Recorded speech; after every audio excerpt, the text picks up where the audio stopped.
everybody, my name is Ron Canner and you're watching Out of Zion on God TV.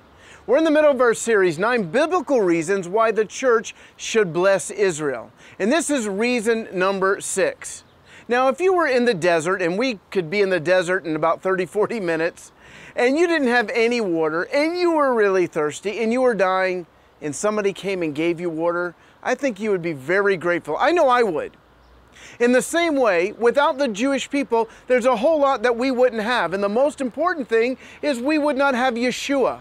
We would also not have salvation. We would not have the Old Testament, and we certainly wouldn't have the New Testament without the Jewish people. So there is a debt of gratitude, a debt of love from the nations towards Israel that the Lord expects. Remember, it was people like Anna and Simeon who were in the temple just a few hundred yards from us, that day and night were crying out to God, send the Messiah, send Israel's consolation. They interceded even for what they didn't know, which was the mystery that Paul reveals in Ephesians, which is called the ecclesia, the church, that the gospel would go from the Jewish people to the whole world.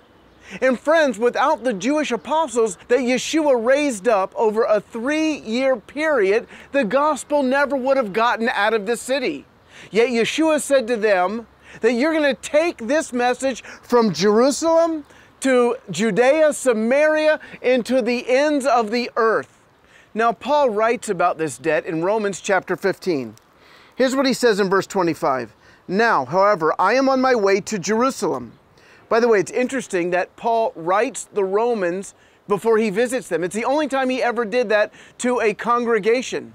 And he did it because he had to go to Jerusalem. Why did he have to go to Jerusalem? I'm on my way to Jerusalem in service of the believers there, the saints.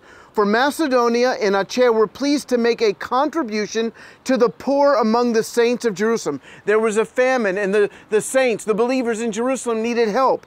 Paul was collecting an offering for them in all the nations. And here's what he would tell them. They were pleased to do it, and indeed they owe it to them, for if the Gentiles have shared in the Jews' spiritual blessing, they owe it to the Jews to share with them their material blessings. That's a pretty bold statement. He's telling the nations, okay, guys, through the Jewish people, you have salvation. And so now I want you to pay back that debt of love through material blessing. And he took up an offering that he then brought back to the saints in Jerusalem. I'm so glad that we started off this year with the vision of our CEO, Ward Simpson, who wanted to do a Bless Israel campaign. And we challenged you to give into that debt, not under compulsion, not because you have to, but because your hearts were overflowing with love for the Jewish people who brought you salvation. And friends, you gave, and we've been distributing those funds to believers and unbelievers in this country, blessing them, building playgrounds, blessing congregations, printing Bibles, because you are investing in this country. So to be clear, as a Jewish believer in Jerusalem, I'm not asking you to give because of me. I'm asking you to ask the Lord, Father, what would you have me do in terms of giving into this debt of love? Again, not under compulsion, not under force, because of an overflowing love for God's people. And I believe that as the Church of the Nations does that, it's not about finances, it's going to release grace for Israel to receive her Messiah.